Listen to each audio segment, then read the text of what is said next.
This is from Justin to Kane, a podcast where Mike Robertson and Bob LaRue watch one critically acclaimed film and one terrible film and talk about how they are the same.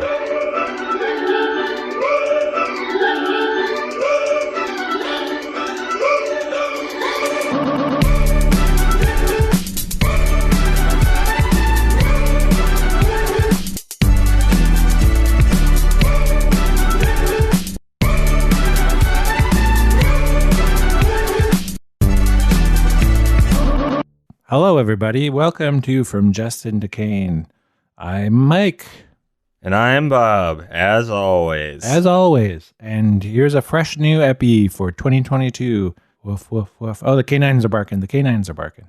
Canines are barking. That's right. It. That's right. Actually, just as a little detour, so my sister and brother-in-law have a 14-week-old puppy. Yes. He's a Siberian Husky German Shepherd mix.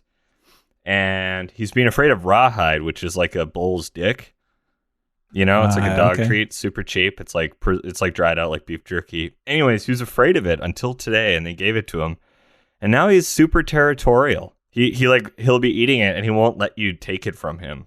And that's like a fun thing. And that's how I feel like the listeners are of this show. You know, they're loyal, they're territorial. They don't want people to take the show away from them. You know. Mm-hmm. As a brief detour into Puppy Corner. Yeah, Puppy Corner. Hey, puppies are a lot of fun, but boy, are they a lot of work. A lot of work. So our new listeners called puppies, and old listeners, like longtime listeners, are called canines. Like you're a puppy and you become a canine. Aw. Isn't that nice? Yeah, first Actually, time here's listener, another little detour. When we were at my aunt's house in Lethbridge several years ago, she had a little dog at the time named Mindy. And Mike had stayed up all night to eat a milkshake with his friend, and he went to bed at like 4 a.m., and then we woke up at like 8:30 to go film an interview. My aunt made us breakfast at her house, and then Mindy walked by, and then Mike was like in a half asleep phase, eating like toast, and he just said quietly, "I didn't know angels flew this low." Yeah, that's right. And he meant every word, and it was the cutest thing I've ever heard. Very cute. Yeah, Mindy was an angel. Yeah. She's dead now. Aw. Hey, you know what? It happens. Poor Mindy. May you rest in peace. What about, so listeners that stop listening to our show because they hate it, do they go to dog heaven? All dogs go to heaven? Yes. There's something there. I don't know. I'm working on it.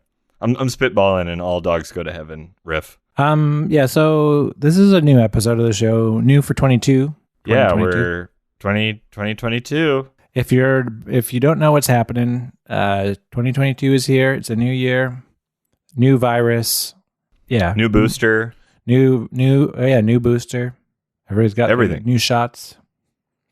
I texted Mike and I said, this crybaby got his booster shot, and then he just replied with a boss baby meme. Very, very topical. You're a freaking boss baby. Read the episode today. Yes. As we stated in the intro, the concept of the show is we watch a good movie, watch a bad movie, talk about how they're the same. There's some comedy in that. And the good movie is the Wong Kar-Wai masterpiece, Chungking Express.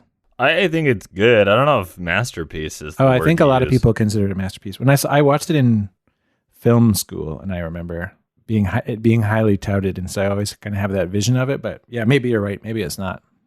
I think it's very good. You know, whatever. It doesn't matter. And what's the other film, Mike? The other film is called Requiem for a Vampire. Yes. Or Requiem pour un Vampire, because it is a French film. Yes. And it came out in 1971 in France. Directed by Jean Rollo. And people tout this as a masterpiece as well, don't they? I think if you're into this kind of cult film garbage, like eurotrash, I guess is what they call it. I would say this is like a good contender for taking the cake for like the worst eurotrash out there. Okay. Well, I've seen a couple of Jean Rollo movies, and they're all like this is supposedly one of his most successful, one of his favorite, and one of his kind of most well-regarded films. But it wasn't the best movie I've seen of his. Oh, interesting. I did read that it was his most uninhibited film, and therefore he's the most proud of it. I mean, I would call some scenes uninhibited for sure. There's some like straight up like sexual assault in the movie. Yeah, multiple times, and for just an excruciating amount of time. Yeah. I do want to talk about the opening scene, or part of the opening scene. My favorite part of the movie is the very, very opening. I think the first 4 minutes are actually pretty good. Yes. Like, I was like, ooh, this has like a Breathless vibe. Like, there's some weird rural driving, and it's very jumpy, and they committed a crime. There's a gun involved. And they are dressed up as... Clowns. Cloons. Yes. Cloons. Yeah, they're dressed as clowns. So it was very, it was very promising, and boy, did it underdeliver. It overpromised, underdelivered. Yeah, it starts off with a literal bang where there's a clown shooting a gun. That's right. So that guy that they light on fire in the car. Yes. I love it because they're clearly just dumping water on him, and they didn't have a dead body, like a fake dead body. So he's just laying there trying to not breathe, but is breathing. Yeah. And that was my favorite part of the film because they burn him because he's dead. They burn him in a car. As one does. I also love that they clearly had to pour more gas on the car between shots because the trail of gas goes up to the tire, and then it barely catches, and then it just kind of fizzles out. And then the next shot is like the reverse, and the entire car is on fire. So there's just some technical dodginess in the movie, which was very fun. You did text me when you were watching it saying, "What? I hate this movie," or "This movie sucks ass," or something like that. Hey, we can just find out. And then my Letterboxd review was very shitty. Yes, very shitty. Which was a more depressing watch, Requiem for a Vampire or Requiem for a Dream? I would say almost identical. Okay. Yeah. Depressing for different reasons. Yeah, exactly. Turns out there's a huge spectrum of what depressing means, you know, and how to get depressed. And Jean Rollo knows what he's doing. So, yeah, I can get into it a little bit. Start clooning, yeah. Clooning around. Jean Rollo. He is a guy. He's like a French cult film director, a schlockmeister, if you will. Mm-hmm. Schlock daddy. He kind of directed a bunch of horror fantasy. Also, as the French call fantastique, is like a cinematic genre of movies that are like kind of horror fantasy or sci-fi elements. Mm-hmm. So kind of like the overlap of those genres.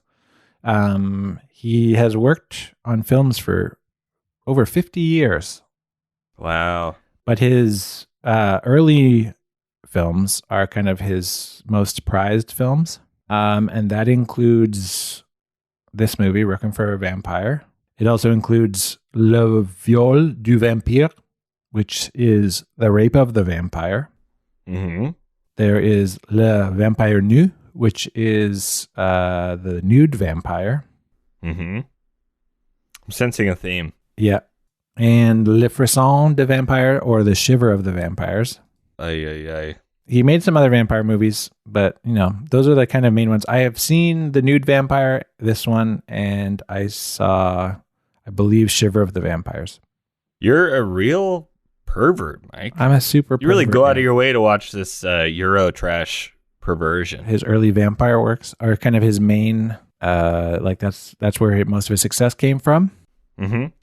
But then he also, so he made movies mostly about vampires and other kind of horror type things throughout the 70s. And then he just kind of kept working, doing mostly erotic and borderline pornographic films throughout the 80s and 90s. Nice. So he ghost directed a Emmanuel movie. What does that mean? Emmanuel, I believe, is a erotic film that started in France. It's like a film series. There's like, I don't know, probably 20 of them.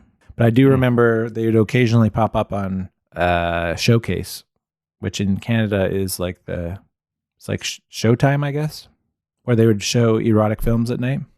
Right. So on television. So your favorite time of the day was erotic o'clock, right? Probably 11 p.m. or something. Yeah, definitely at erotic o'clock. It was the best time. Dirty little Mikey up in northern Alberta watching dirty movies on cable around 11 p.m. Anyway, yes. Don't change the subject. Just kidding, you can. What else, Mike? Yeah, so he had made some erotic films throughout the 80s and 90s, and then he returned to some vampire movies later in his career. What does that say about a guy? He just kind of does what works. Do what you know. Vampire. Yeah, so, but he did direct some porn movies at a certain point, or French erotic porn movies. Right. X-rated movies, I guess. Maybe not XXX. Who knows? Are there any part of your private collection, Mike? You have a coveted, Super 8, Super 16 porno collection. Do you have any of his entries? Honestly, I don't know. Your catalog is too vast. It's too vast, so I actually probably don't even know if I have it. Yeah. So anyway, after he made a couple of movies, he started kind of not having success throughout the 70s. And so he straight up would make adult sex films. He had like a couple of commercial failures, one after the other. Le Rose de Fer and Lèvres de Sang, whatever that means in French. Bob, you have a French last name. What does all that mean? I don't know, man. Ask Google. He made a porn movie called Phantasms, Once Upon a Virgin. Wow. Which we can add to our Once Upon a Time in... Oh, yes. Once Upon a Virgin. Wow, what an entry. Oh, my goodness. So he made a bunch of porn movies, which under different pseudonyms. Michel Gentil was one of them, including one called Suck Me Vampire or Suce Moi Vampire. Wow. Yeah, but he did make this Phantasms or Once Upon a Virgin as a porn movie that was credited to him. So that was the only one credited to him as Jean Rollo. So he's a very prolific guy. He's made many, many, many movies. I would say this without being a little jokester. He has a very impressive body of work. He does, yeah.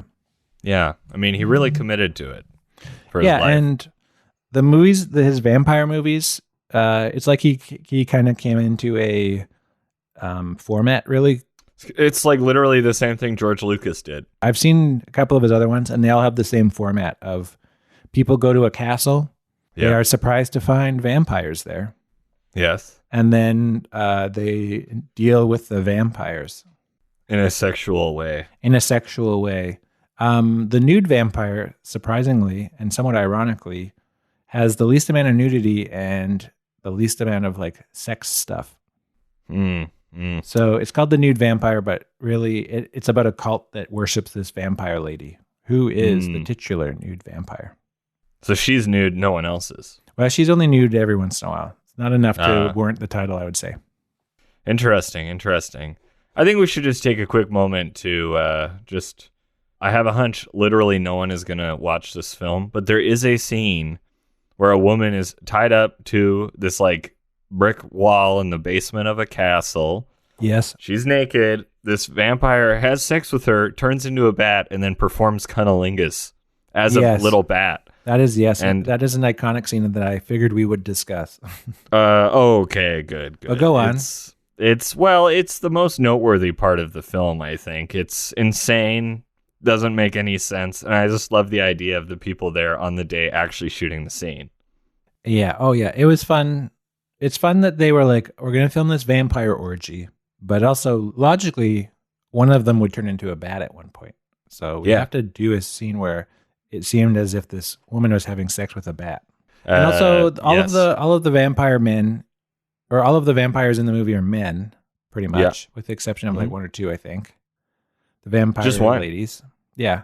And then they're all just kind of like, they just kind of almost seem like, crew members who they're just like, you're a vampire now. I don't think that was what happened, but they just kind of don't come off as vampires Actors. In the classic kind of sexy sense. Yeah. Well, I mean, I will say this. A lot of those vampires were not sexy. No. Including the main guy, the ailing one. The one who was going to, die. Yeah, the old guy. Just old, lanky, and gross. He's in all of the other movies I saw by Jean Rollo. Oh, really? Is he Jean Rollo? No. Oh, okay. He is not. And he does play the same kind of similar kind of old guy who kind of lords Lanky over creep. everybody else. Yeah. Kind of character. Yeah. Yeah, that's good. Hey, if you got a trick, keep doing it for money. And there's a similarity right there. Directors using cast members over and over again, because Wong Kar-Wai and Tony Leung worked together a couple times.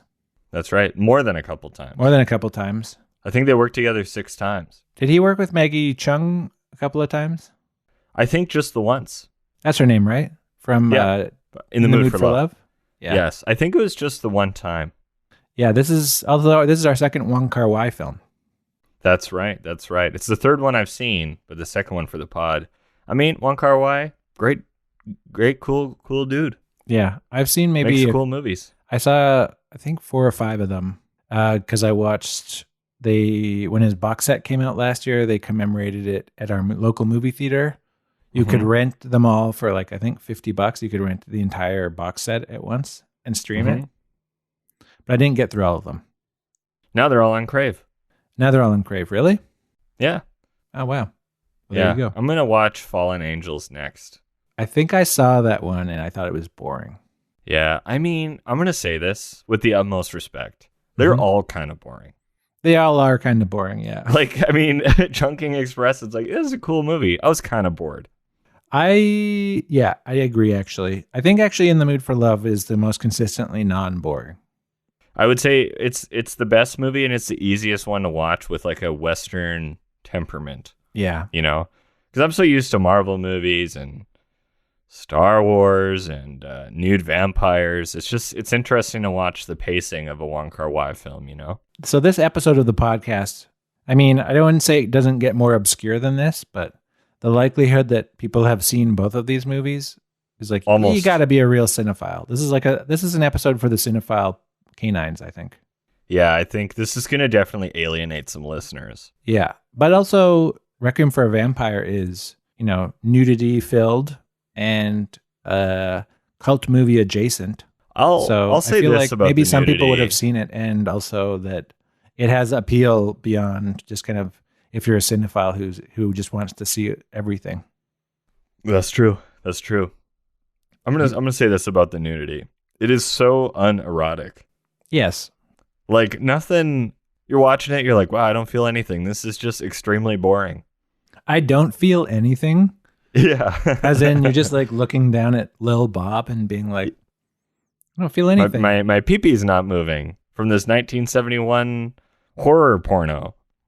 I mean, yeah. What was Andy Sedaris was the director of? Yes, Hot Ticket to Hawaii. Hot Ticket to Hawaii. Yeah, that was another movie that was filled with nudity, but then also nothing. There was something kind of almost clinical about it. Yeah, and I don't want to say that the nudity in this movie was clinical, but it did feel like it was excessive to the point of almost being boring. Yeah, it just it was contextless trash. Yeah. So it just really nothing. Yeah.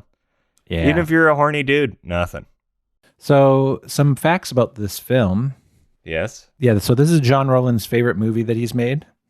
Mm-hmm. The main cast member, Marie-Pierre Castel, she has a twin. Oh, wow. And her sister is Catherine Castel. So they have appeared together in The Nude Vampire, which is another movie that I saw. So yeah, they were both in that. And I was surprised to learn when I saw that she had a twin sister. So I was like, what? There's 2 of them and they look exactly the same? It's not special effects. It's the real deal. Yeah. And they're both actors. That's so weird. She also was in some of his erotic movies as well. So she kind of just went over to the porny side with him. Right. Weird. Catherine Castel was supposed to be in it, but she was busy for some reason. So Marie-Pierre Castel was in it instead. But they have appeared together as twins a few times. Mm-hmm. And then Marie-Pierre quit acting in 1977. So a little fun fact about her. So anyway, it's interesting she's got a twin sister and that Roland wanted the other one for this, but then had to settle for this twin. So a lot of his vampire movies have castles in them. Basically, a bunch of characters go to a castle, are surprised to learn that vampires live there, and just are dealing with the vampires. So for all of these movies, hilariously, Jean Rollo would rent the castle from some rich person or like a historical place, get in trouble because they damaged it. Because I think in this movie they throw paint on the side of it at one point, right? Like or blood. Yeah. And it's called burning a location. Yeah, and in another, I can't remember which one it was. I think it might be the Nude Vampire. There's another scene where it's clear that they damaged the castle, like in the movie. Yeah. And then so this movie was filmed in 2 different castles because they got kicked out of one of them. Which is like a huge thing to happen to you. Just like you get kicked out. So we lost our castle, guys. Now what? But also he really was more interested in the dungeons than the castles parts themselves, because so much of the movie is spent in these kind of dank dungeons where people are just having weird sex. So I don't know. I just thought it was funny that on multiple occasions he was kicked out of castles for wrecking them. I'm just gonna say it right here, right now. That's legendary. It is kind of legendary, yeah. Real legendary behavior. He's a genius. Yes, he is. Also, these movies, all of his vampire movies, cost like nothing.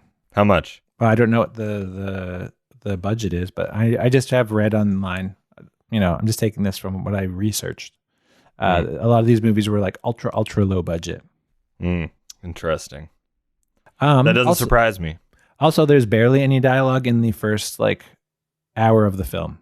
I don't know if you noticed that. I'm just going to be totally forthright with you. I was so unimpressed with the film. I was watching YouTube videos at the same time as watching this film just to make the time pass quicker. Yeah, and did it work? And I kept thinking to myself, I'm like, wow, I'm not hearing any talking yet. It's crazy. So I got to listen. I'd listen to like a YouTube video and watch the movie or vice versa. Well, real half-assed way to watch a movie, but I don't regret it. I mean, I guess it is a bad movie, so you got to do what you got to do. Yeah. Well, and it didn't cross my mind to just skip the sex scenes. It didn't cross your mind to skip them? I don't know why. They were super boring and long, and I was just like, ugh, I gotta sit through this, don't I? Yeah, it literally, nothing really happens except people just kind of paw at each other while kind of crappy music plays in the background. A lot of snare drum in this movie. Yeah. Just really intense snare drum playing. Yeah. Anyways, continue. So this wasn't the only movie where he would hire a like rock musician to like make the music. The Nude Vampire, I think, was another one where he hired some band to do it. And so the music seems like almost central to the movie, but also in that it's kind of like, it really sticks out as being kind of like really rock and roll. It's like when you watch those Giallo films. Yes. They'd get like Italian Goblin. Horror. They get Goblin to like make music, and the music is like awesome in it. Yeah. Kind of has a similar feeling with this movie or with these movies, except the music almost seems improvised half the time. But not like jazz improvised, just like bad. It just seems like they were kind of noodling around. Yeah. Yeah. Pretty wild stuff. And don't get us wrong, we love a good noodle sesh, but you love a good noodle sesh. Oh, I love noodle seshes. Yeah. The scene at the very end of the movie where they are whipping that lady, they filmed it a couple of different ways. Multiple scenes in the movie were filmed this way, where they would have it being the character was like wearing clothes, and then other scenes where they're naked. So they just were doing it for distribution in like other countries. Maybe because they were broadcasting them on TV or something. I don't know, but they had to shoot scenes multiple ways. So there's a less, I guess, sexy, we'll say, version of the movie floating around out there. I would, it's funny. This film is not sexy in the slightest, but it tried so hard to be. It did try, yes. It did try very hard. It's better to have tried and failed than to never have tried at all. Jean Rollo, 1971. Brilliant. You miss 100% of the nude films you don't shoot. Wayne Gretzky. Anyway, Jean Rollo, he's a prolific director. He makes cult movies. I think he's kind of taken on a retroactive appreciation. I think a lot of people have for him now. I don't think he had like huge quantities of success throughout his career, just kind of going in and out of making like decent sized hits to making porn, depending on what was going on. Yes. He did kind of legitimize at least in France, erotic film or porn actors working in regular movies, I guess if you can call them that. Mm-hmm. So he did kind of, I guess, normalize that, which I guess is good. Just seeing people who in porn being like, oh, this person might be a good actor, and then they actually are able to pull off these like pretty, low budget kind of crappy movies. So good for him. Mm-hmm. That's great. And Jean Rollo, he's a guy. Another similarity right there. Both film directors, just guys doing guy stuff. Totally just guys. Yeah. Oh, we're just some guys doing guy stuff. Yeah, his last movie was in 2009. So he worked for 30 years.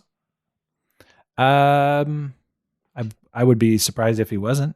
He died actually 2010. So he died a year after he made his last film. So there you go. Interesting. I guess he made films right to the end. That's good. Yeah. That is a good life, like there's nothing to complain about there. No, not really. No. Yeah. He definitely made a bunch of wild movies that I think appeal to a very specific kind of film fan. Like us? A couple of dirty pervs, yeah.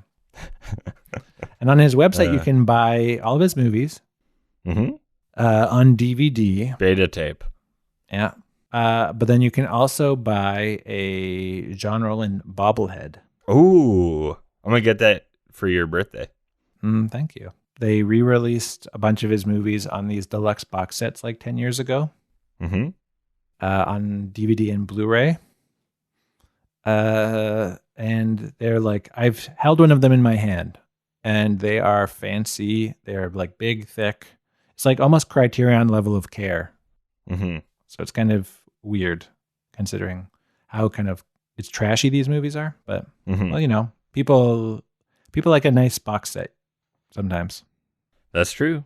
So anyway, we watched this movie on the library website. We watched on the Hoopla app. Yes. I didn't remember my library pin, so I used Mike's account, and it was awesome. A little behind the scenes. Yeah, a little just showing you how the sausage gets made a little bit. Okay, Chungking Express was released in 1994, written and directed by Wong Kar-Wai.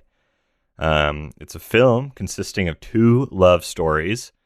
I had no idea. I had seen a lot of imagery from the film, but then when it started playing, and I was like watching it, I was like, what the fuck? And then it like split into a new story, and I was like, what is this movie? I had no idea. I was sort of blindsided that it was sort of vignette-y, but only two. Only two vignettes. Interestingly, there was a third story, and that is the story that ended up getting used for Fallen Angels, the film you thought was quite boring. Yeah. Is Fallen Angels it's a cop movie, I think, too? Because he's a hitman, right? Yeah. And so the third story is supposed to be about like a lovelorn, is that the phrase? Lovelorn hitman? Whatever, it doesn't matter. But then it didn't happen because Wong Kar-Wai thought like the two stories was enough and that the movie would be too long for international distribution and stuff. So they made the film during a 2-month break from his film Ashes of Time, which is like this crazy epic movie that he was making. And this film was the antithesis of it. It was written and shot in 2 months. Right. He basically wrote it and directed it at the same time. But the second story he wrote in a day, which is cool, over the New Year's break. Tony Leung's apartment in the story is actually the cinematographer's apartment, Christopher Doyle, who's an Australian cinematographer who moved to Hong Kong and has shot a bunch of very famous movies, including In the Mood for Love. Right. But that's his apartment. That's all his furniture. They just went in there and shot in there, which I think is awesome. Why did he move there? I have no idea. I saw an interview, and I think they asked him, and he was just like, oh, like Australia wasn't for me. Like he just had some wanderlust. Yeah, and I guess Australia is kind of close to Asia. It is, yeah. Yeah, exactly. So it's not like a crazy move, No. Bridget Lynn, who plays the woman in the blonde wig. So I read two things. She came out of retirement to work with this movie, but also the reason she was in that costume and had the wig on and the sunglasses and all the scenes was because she was shooting another movie simultaneously, and they didn't have enough time for her to go through hair, makeup, and wardrobe. So they would just put that on her to save time. Oh, interesting. And I don't know what's true, but I think both of those are interesting. So just kind of a neat little behind the scenes thing. That is cool. Yeah, that's kind of fun that they just made do with what they had. Yeah, well, that's why these movies are so cool, because they're really scrappy. Like they have almost no lights. They're shooting everything on location, and they're really leaning into what the world gives them, and I admire that. I love movies. And when you say these movies, you're talking about Chungking Express and Requiem for a Vampire, right? Precisely. Yeah. They have a shared quality about them and how they were made. They're both extremely low budget, super quick shoots. That is a similarity right there. Yeah. Yeah. Chungking Express was shot in 23 days, and it was being written and shot pretty much at the same time. And it was while he was making another movie. Yeah, he was either shooting or he was in editing, and they had a 2-month hiatus for some reason, and so he just had to. He made this movie because he owed 2 movies. Right. And this was his way of just banging it out real quick. It's similar to not Luc Besson. Who's the guy who made Leon the Professional and The Fifth Element? Yeah, Luc Besson. Besson. He made Leon the Professional during pre-production of The Fifth Element. And then that film ended up being way more successful than The Fifth Element, which I think is hilarious. And this is a similar situation. Yeah. Yeah, the title is a mix of 2 famous Hong Kong landmarks, Chungking Mansion, which is the giant hostel occupied by many people, and then Midnight Express, which is like an Indian food store. Right. And so there's 2 landmarks, and the reason he chose those 2 locations was because they had never been in movies before. So he wanted to use them himself.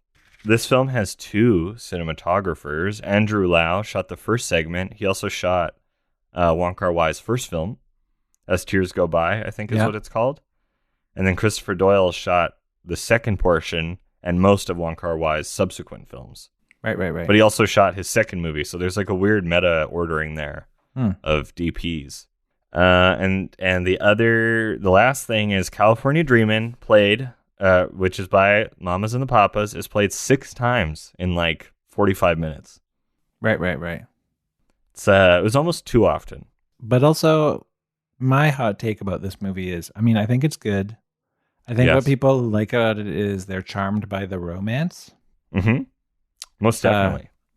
The reason I think a lot of people love this movie is because the woman who plays that song all the time, Faye Wong. Yeah. So she, with her short haircut and the shirt she wears. Yeah. And her just always playing that song. There's just something kind of iconic about that instantly. Mm-hmm. Just that character and what she brings to the movie. I think most people were kind of just overly charmed by that character and her storyline. Yeah. Because whenever I think of Chungking Express, that's all I think about. I don't ever think about the other storyline. I actually kind of find the other storyline kind of boring. I think the first storyline just gets in the way of the movie. Yeah, it is kind of boring. Because 2/3 of the movie are the second storyline. Right. And I think it was because it was just kind of squeezed in there just to make the movie longer. Yeah. I agree with you. And she's so cute and charming, and how she cleans his place and is just there and living there without him knowing. Yeah, they should just stretch that storyline out. Yeah, I agree. But also, that actor is a famous pop star, or was. Oh, really? Yeah, she was a pop star in the 90s. Oh, shit. So interesting. I think, I don't know how successful it was at the time, but I feel like the international success of it, I think my hot take is that it rides almost entirely on the back of that one actor and the scenes she's in. Totally. So apparently, Quentin Tarantino went to, I forget the studio. It's not Disney. It's not, maybe it's Miramax or a studio slightly larger. He went and asked for funding to start a distribution company just because of this film, because he wanted it to be seen by more people. Mm-hmm. So I feel like it's a real, people who make movies love this movie. And Barry Jenkins loves this movie, and it was his big inspiration to be I can make my kind of movie because this movie exists. Yeah. But also, cool. Quentin saw this movie and he wanted to bring it to America because there's just so many feet close-ups in this film. So that's true. Guy loves feet. Guy loves feet. He really does. That's pretty much all I have about Chungking Express. Just rocking it, trying to keep it pretty succinct, I guess the last thing is, so he had the Wong Kar-Wai doesn't use traditional screenplays. He doesn't really write dialogue out. He just writes out moments. Yeah. And then They just kind of figured it out on the day. So he would write lines and stuff the night before of different scenarios, which is kind of a fun, stressful way to make a movie. Well, I mean, almost an improvised quality to it. Yeah, totally. And it feels that way. Yeah. And one could say there's an improvised quality to the films of Jean Rollo. I agree. Hey, that's a similarity right there. What the hell? I mean, this is a good time to get into the similarities then, or samesies as we've been calling them recently. Samesies. A samesies sandwich. Yeah. Is when you say a samesy and I get on that samesy and then you get on the samesy that I had. Yes. So it's a samesy sandwich. Maybe we'll do that today. I don't know. It's a same-wich. Well, let's talk samesies then. Great. Welcome to the Samesies Corner, It's the Samesies Corner, yeah. Samesies. If you have any samesies, you just feel free to email us. It's never too late. If you watched the relatively obscure Jean Rollo Requiem for a Vampire from 1971. Extremely obscure. I mean, it was streaming on Netflix at some point. Was it? Yeah, like these movies are not obscure. Like, you can find these movies. Like, I mean, they had it on the library website. They got some weird shit on there, man. Yeah, I know, but it's like the library gets their dirty little hands on some weird shit. Yeah, but I would say that there must be some historic significance to this that they would feel like it was worth exposing people to. En français, yeah, that's right.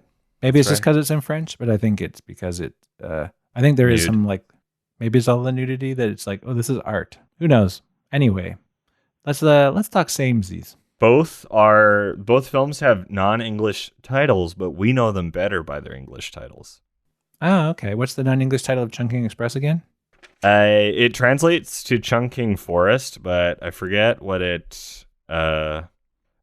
Chungking Sam Lam, yes, which means like Chungking, forest. Right. Which is cool. Yeah. Great. Yes. Both movies have large swaths of the film where there's no dialogue.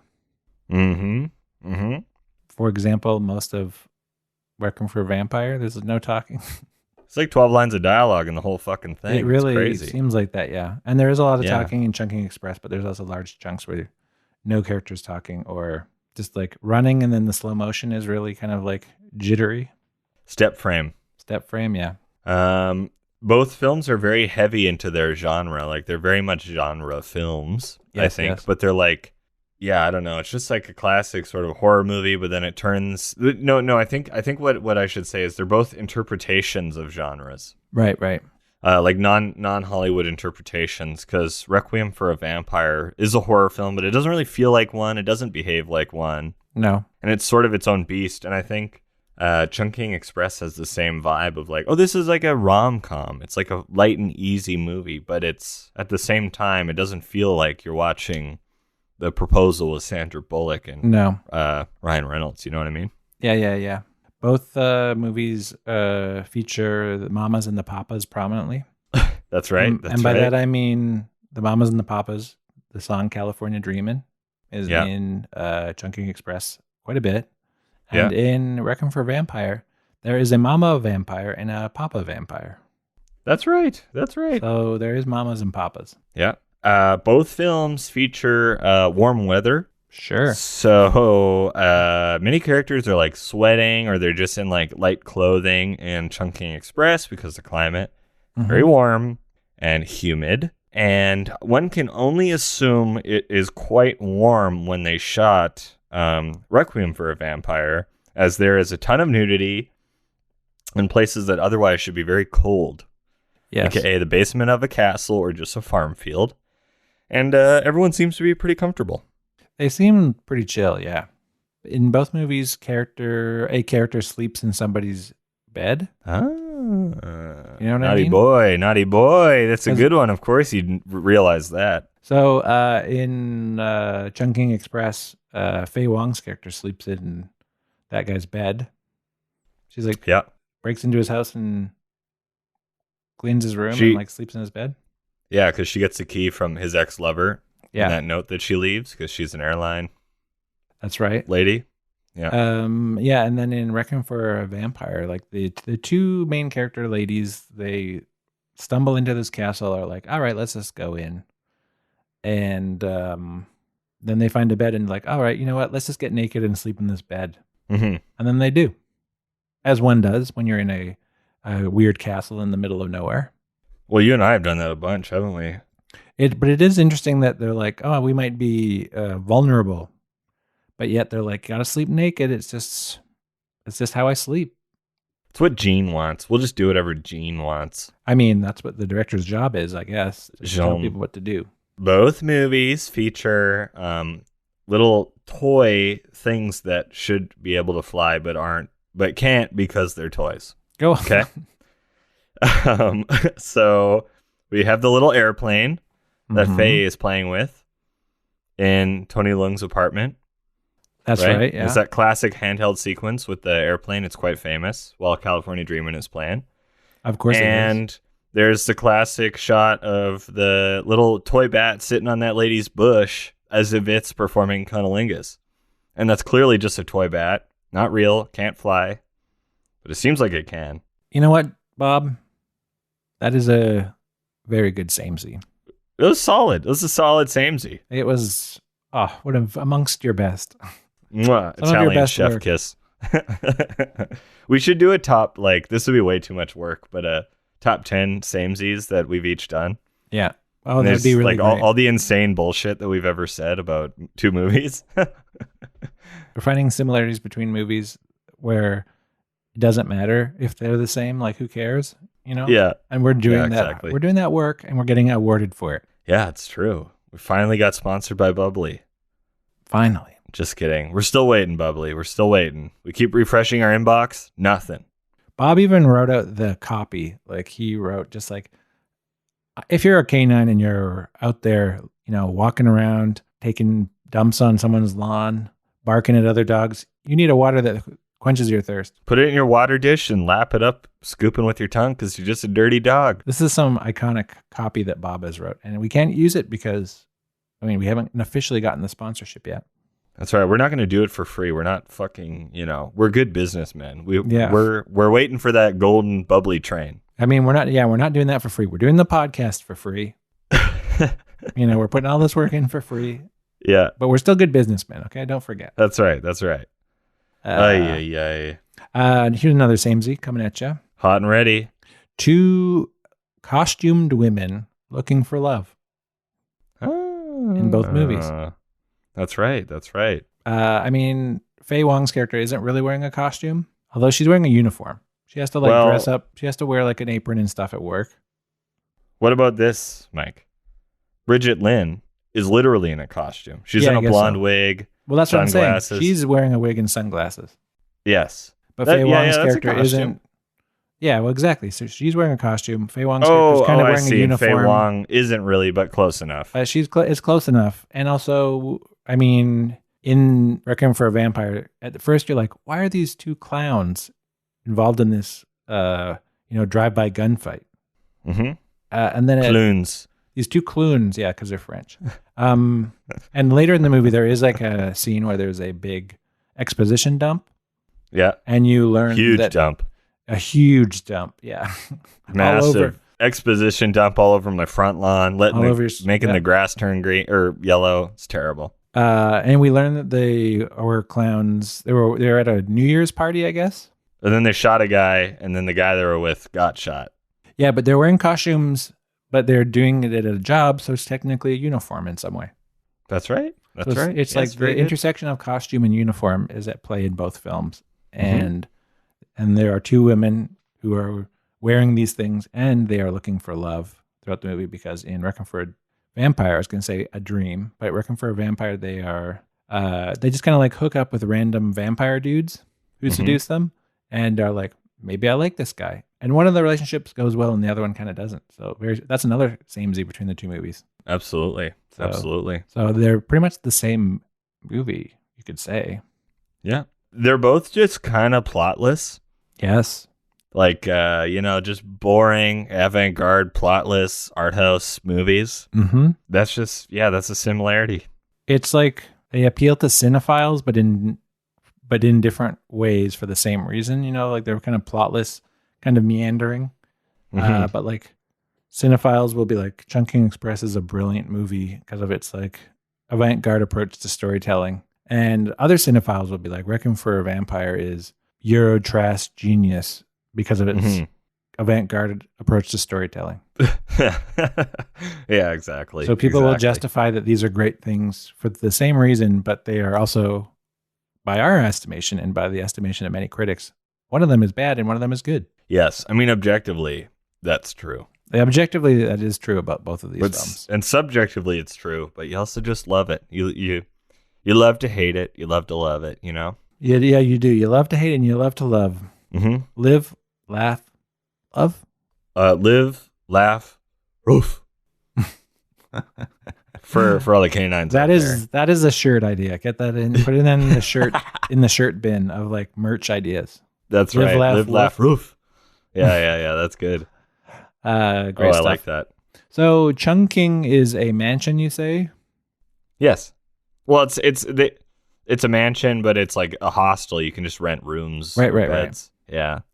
Yeah. So it is a mansion. Castle. It's a mansion that you can kind of rent, and yeah, similarly, it is like a castle in some ways. Urban castle. It's like an urban castle. Good. Same with in Requiem for a Vampire. Yeah, they're in a friggin' castle, and they're kind of trapped there. There's like almost kind of when they leave, they go down the path, and then they're back at the castle. Do you remember that? Yes, yeah, just like the scene from Coraline. Yeah. Does that happen in Chungking Express? Not necessarily that someone leaves and then manages to find their way back, but that they're feeling trapped in this kind of, I don't know. It seems like they're kind of trapped in this airport. Well, yeah, and like Tony Leung can't leave. Yeah. And they keep shooting like the same locations over and over again. So yeah, that's kind of the same vibe. Yeah, it does kind of have the same kind of trapped in a castle or something kind of vibe to it. Mm-hmm. Both films feature ladies shooting a gun very abruptly, kind of in the first third of the movie. Because the Bridget, she shoots a gun. She shoots that drug lord, in the gut after she falls in love, and the two Cloons shoot a gun, commit murder. Yeah, there's women on the run with guns. Yeah.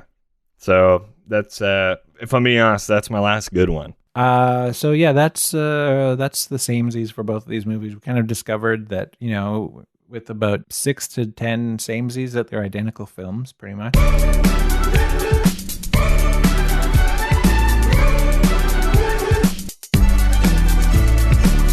What were your thoughts on both of these movies, Bob?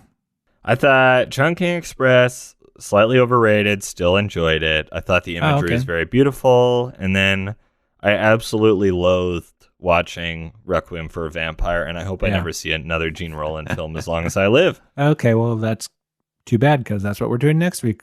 So begins Roland Fest. Ah, Christ. From Justin DeCane podcast. The biggest corner there ever was. How about you? What do you how do you feel about these movies? Chungking Express, I remember liking it when I saw it in film school, and then I watched it again during that Wong Kar-Wai festival thing they did last year. Mm-hmm. And I mean, I still think In the Mood for Love is a superior film, but I did enjoy this movie way more. It's just a kind of interesting and charming film.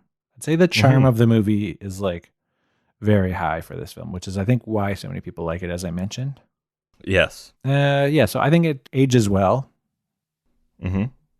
And yeah, I figured that you would just love this movie. I thought that you'd just be I head over heels enjoyed for it because I just think it's like stuff. It's coveted in a way that maybe it shouldn't be. Yeah. I just figured you'd love it because of the romance and Christopher Doyle, I guess. Those certainly don't hurt. No. But, you know, I can see past Christopher Doyle and love and be like, this is fine. Okay. Yeah. Requiem for a Vampire, I thought it was fine for what it was. It was actually way better than I was expecting it to be. I thought it was going to be complete garbage. Yeah. But it was actually fairly well made considering, and I did enjoy mostly the first half. Mm-hmm. And then once... Do you wish there was more clooning? I wish that they would have been in Cloon costumes the whole time. Me too. Actually, that would have been amazing. They should have just called it Cloon Vampire. Or Le Vampire de Cloon. Yeah, I agree. I agree. Les Cloons vampires. Anyway, it was fine. He has other movies that are better. I think the Nude Vampire of the three that I saw was probably the best one. And Shiver of the Vampire, I cannot even remember a single scene from that film.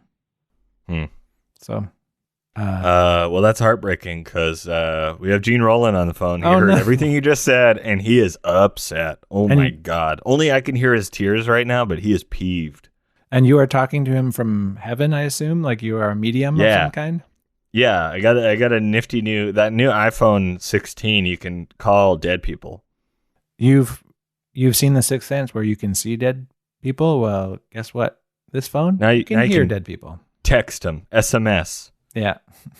Send message suddenly to the afterlife. I SMS dead people. That movie wouldn't have gone over as well. It's like, hey, we got an update for The Sixth Sense for 2022. It's like you're texting with ghosts. I SMS dead people. Mm-hmm. Would that go over really well? Would people love that? They'd be like, the 780 cents. Yeah. Ooh, how's that? Nobody's going to laugh at that unless they live in that area code, which is our area code. Yes, but not the whole city. There's a bunch of 587s too. 587 represent. You're a 587? Yeah. What would you give this in terms of star rating, both of these films? 4 milk bones to Chungking Express, half a milk bone to Requiem de la Vampire. Cloon. So you said Requiem de la? Yeah, yes, I did. Isn't that, what does that mean in French? That doesn't mean of the. No, it doesn't. It's wrong. I just said it. Don't. Because it's Requiem for a vampire. Pour un vampire. Pour un vampire de Cloon. Okay, yeah, I would say Chungking Express. I agree. It's like a solid 4 milk bones for sure. Mm-hmm. Requiem pour un vampire. I don't know. Maybe like a soft 1.5, 2. Like you dipped them in water and then you just put them on the floor. Yeah. For a dog with no teeth, so they can just kind of get up, you know? Sad. Yeah, that's a real soft 2 milk bones for sure. Yeah. Real wet, real dipped in water, you know? Waterlogged milk bones. I'll give it 2 waterlogged. You leave milk and cookies for Santa, and you leave milk bones dipped in water for your toothless, aged dog. Oh, God. This is getting depressing. Hey, man, that's life, brother. That's life. It is life. It is life. Okay, well, that was a good epi. I think a good new epi for the new year. Yeah, strong epi. Strong one, yeah. This feels over. Okay, that's what I was waiting for. Eventually we're just a cliche where we just are like, we got to say this catchphrase at this point in the thing. Will the show just evolve into just catchphrase after catchphrase, like just cliche after cliche, and there's actually nothing new? Yeah. It's just an echo chamber of what we've already done, like a Marvel movie. But podcasts, I think, are comfort food for some people, right? That's right. So yeah, like a wet milk bone. Yeah, exactly. So I think even like murder podcasts, I think people will find something oddly comforting about it. Mm-hmm. And I do think, people having catchphrases in podcasts is a very important part of the podcasting genre. It's a good, we got canines, we got this feels over, we got our catchphrases. I mean, we're a real podcast. Yeah, we're really doing it, Mike. Yeah, we're really doing it. New year, not a new podcast. Nope, everything's the same.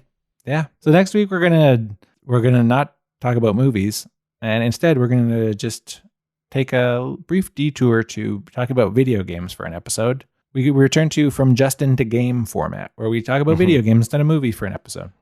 That's right. And what are the 2 games there, Mikey? We are going to talk about Mario 64, which Bob has been playing intermittently for the last however many years. Like 2 years, basically. 2 years on your It's a seminal classic. And the bad game is Night Trap, the Sega CD classic.